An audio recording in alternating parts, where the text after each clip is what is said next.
Assalamualaikum warahmatullahi wabarakatuh. Alhamdulillahirabbil alamin wahdahu wassalatu wassalamu ala asrofil anbiya'i wal mursalin wa ala alihi washabihi wasallam ajmain.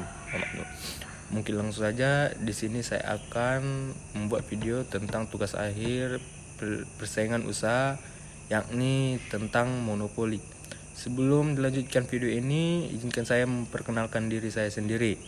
Perkenalkan, saya Raihan Aryangga, NPM 1903 1010102080, semester 7 Fakultas Hukum Universitas Yahkuala.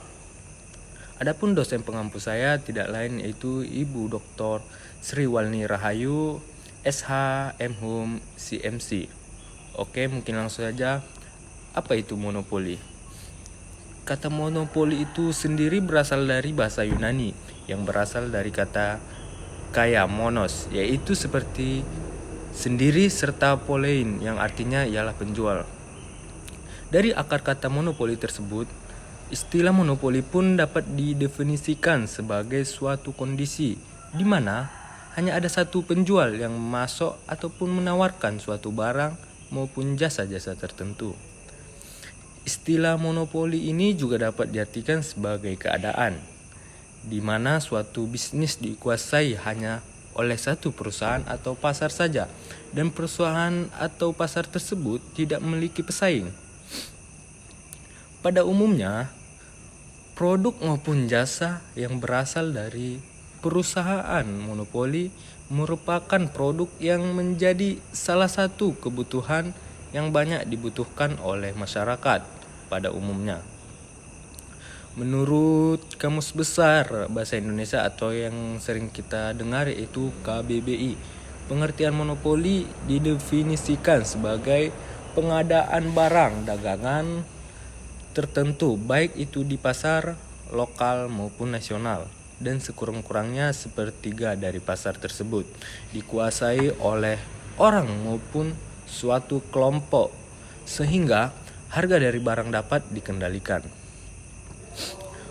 Monopoli juga dapat diartikan sebagai keadaan bisnis yang dipegang secara penuh hanya oleh satu perusahaan saja.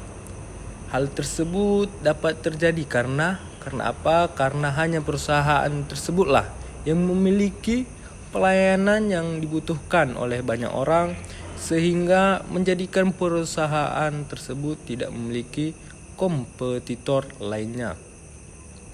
Dengan melakukan praktik monopoli, maka perusahaan pun dapat mengambil keuntungan secara maksimal.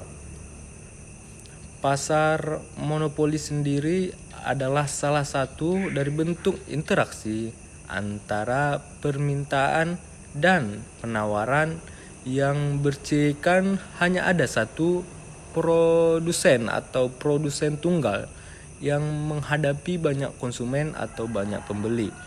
Menurut undang-undang yang berlaku di Indonesia, yaitu terdapat dalam nomor 5 tahun 1999 tentang larangan praktik monopoli dan persaingan usaha tidak sehat. Kegiatan monopoli ini merupakan penguasaan atas produk atau pemasaran barang atas penggunaan jasa-jasa tertentu oleh satu kelompok pelaku usaha saja dan tidak memiliki kompetitor lainnya. Sehingga dapat disimpulkan bahwa perusahaan yang melakukan tindak monopoli ini dapat memperoleh keuntungan secara maksimal sekaligus dan memungkinkan perusahaan tersebut untuk menjadi pengendali pasar sekaligus pengendali harga. Pada kegiatan monopoli adalah pasar monopoli. Pasar monopoli merupakan suatu bentuk di mana ada penjual tunggal yang menguasai pasar. Penjual tersebut berkuasa untuk menentukan harga, tidak memiliki barang sejenis yang hampir sama. Pada pasar monopoli tersebut, tidak ada barang lain yang sejenis, serta tidak ada pesaing ataupun kompetitor. Penjual yang ada di pasar monopoli disebut sebagai monopolis. Sebagai monopolis, mereka memiliki kekuasaan untuk menentukan harga. Karena apa? Karena berkuasa. Monopolis pun disebut pula sebagai penentu harga atau fringe maker. Seorang monopolis dapat mengurangi serta menaikkan harga dengan cara menentukan jumlah barang yang akan diproduksi oleh perusahaan. Semakin sedikit barang yang diproduksi oleh perusahaan tersebut, maka semakin mahal pula harga barang tersebut, dan begitu pula sebaliknya. Meskipun dibilang begitu, penjual juga memiliki keterbatasan dalam menentukan harga. Jika penetapan harga terlalu mahal, maka orang pun akan menunda melakukan pembelian barang tersebut. Konsumen juga berusaha mencari atau membuat barang-barang substitusi atau pengganti dari produk tersebut lah. Atau bahkan konsumen akan mencari barang di pasar gelap karena mencari barang yang tersedia dan harga yang murah. Istilah monopoli, monopsonik, dan monopsoni merupakan istilah yang memiliki definisi berbeda. Meskipun ketiga istilah tersebut mungkin terdengar sama di telinga kawan-kawan. Lalu, apa perbedaannya? Seperti yang telah dijelaskan sebelumnya, bahwa monopoli artinya ialah ada satu penjual yang hadir dalam pasar tersebut. Maka monopsoni artinya ialah hanya ada satu pembeli di dalam suatu pasar tersebut. Sedangkan istilah monopsonik merupakan kondisi di mana terdapat beberapa perusahaan yang menawarkan pelayanan serupa. Akan tetapi, pelayanan tersebut tidak persis. Hal tersebut terjadi dikarenakan adanya perbedaan dalam bidang teknologi, bidang dan lain sebagainya. Nah, sampai di sini kawan-kawan sudah paham apa bukan pengertian monopoli, pasar monopoli, bahkan hingga beberapa istilah yang terdengar sama dengan kata monopoli ini. Agar lebih paham, perlu mengetahui penyebab terjadinya monopoli berikut ini, mengapa tindakan monopoli bisa terjadi dan apa beberapa penyebab mengapa tindakan monopoli ini bisa terjadi hingga menyebabkan persaingan tidak sehat antara perusahaan atau perdagangan. Adapun penjelasannya yaitu yang pertama, monopoli by nature. Penyebab pertama terjadinya monopoli ialah secara alamiah, seperti ketika ada suatu perusahaan yang berlokasi dengan dekat sumber daya yang digunakan, maka letak geografis maupun iklim dari lokasi tersebut juga akan mendukung perusahaan tersebut untuk menjadi salah satunya perusahaan yang menjalankan produk serta jasanya. Yang kedua adalah monopoli by law. Penyebab kedua adalah karena peraturan ataupun undang-undang yang berlaku di suatu negara. Hal tersebut ditunjukkan guna membuat suatu produk maupun jasa berkaitan dengan kebutuhan masyarakat, sehingga harga dapat dikendalikan oleh pemerintah. Yang ketiga ialah monopoli by lisensi.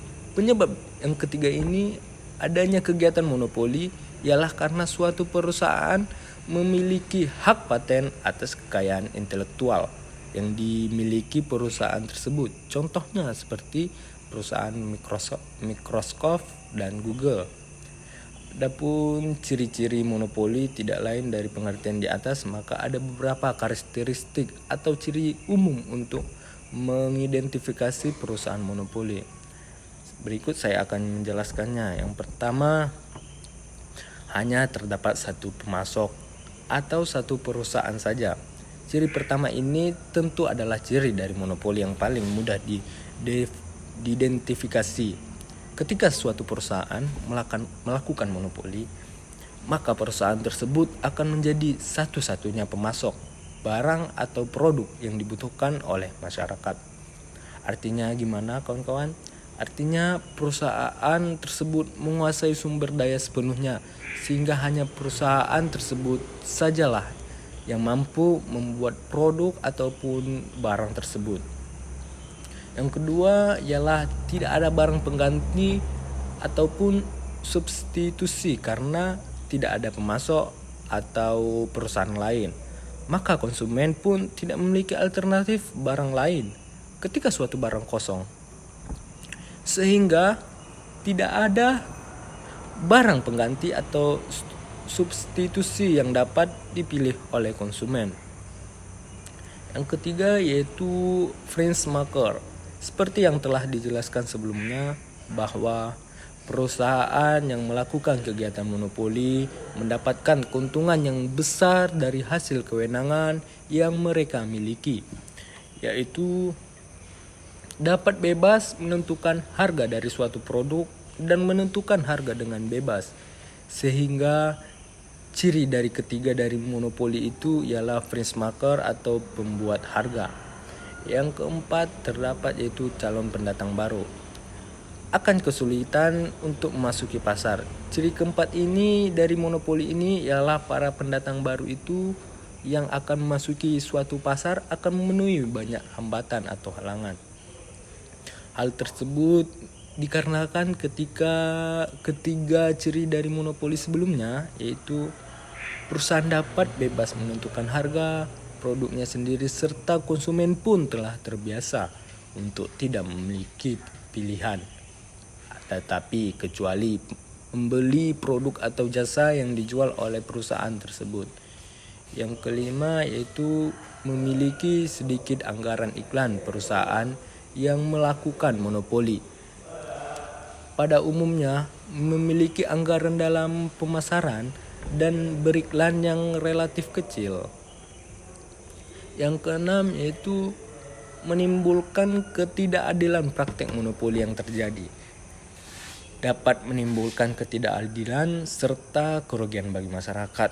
Karena apa? Karena kegiatan monopoli ini dapat menyebabkan kerugian. Maka pemerintah Indonesia pun menerapkan kebijakan khusus agar praktik dan kegiatan monopoli tidak dijalankan semena-menanya oleh pihak yang tidak bertanggung jawab. Di Indonesia juga ada lembaga yang memiliki wewenang untuk mengawasi praktik dari kegiatan monopoli yang disebut Lembaga Komisi Pengawas Persaingan Usaha atau KPPU, di mana KPPU ini memiliki tugas yang telah diatur dalam Undang-Undang Nomor 5 Tahun 1999 tentang terwujudnya ekonomi nasional yang lebih efisien serta mensejahterakan rakyatnya. KPPU ini sendiri memiliki misi yaitu penindakan serta pencegahan dari internalisasi nilai persaingan usaha serta penguatan kelembagaan. Ada beberapa contoh dari perusahaan monopoli ini di Indonesia. Beberapanya di antaranya ialah Pertamina, PLN, dan PDAM, di mana ketiga perusahaan tersebut menjadi pemasok utama dan satu-satunya bagi bahan bakar, listrik, hingga air bersih untuk kebutuhan masyarakat. Ketiga perusahaan ini juga perusahaan di Indonesia tersebut merupakan perusahaan yang melakukan monopoli karena hukum ataupun undang-undang, sehingga pemerintahlah yang memiliki wewenang dalam menentukan harga dari ketiga produk tersebut.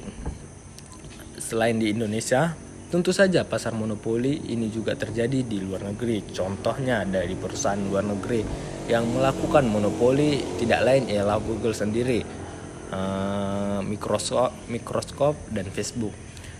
Ketiga perusahaan tersebut memiliki kompetitor, akan tetapi kompetitor tersebut umumnya tidak memiliki kekuatan yang sepadan dengan ketiga perusahaan tersebut dan kesulitan untuk bersaing. Ketiga perusahaan tersebut melakukan monopoli Karena apa? Karena memiliki hak paten. Sehingga hanya ketiga perusahaan tersebutlah yang mampu menghasilkan jasa atau produk yang dibutuhkan oleh konsumen.